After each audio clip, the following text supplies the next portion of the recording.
ఉన్న రాజమండ్రి వేమగిరిలో ఫిబ్రవరి 11న జరిగే దళిత సింహ గర్జనను జయప్రదం చేయాలన్నారు మాజీ ఎంపీ హర్ష కుమార్. ఎస్సీ ఎస్టీలకు సంబంధించిన సుమారు 25 స్కీమ్లను వైసీపీ ప్రభుత్వం రద్దు చేసిందన్నారు. ముమ్మిడివరం అంబేద్కర్ కన్వెన్షన్ హాల్లో బడుగు జేమ్స్ పాల్ అధ్యక్షతన దళిత నాయకుల సమావేశం జరిగింది. ఈ కార్యక్రమానికి ముఖ్య అతిథిగా హాజరైన మాజీ ఎంపీ హర్ష కుమార్ ఈ వ్యాఖ్యలు చేశారు.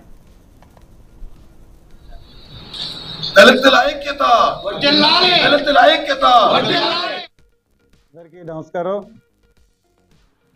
ఈ దళిత సింహగర్జన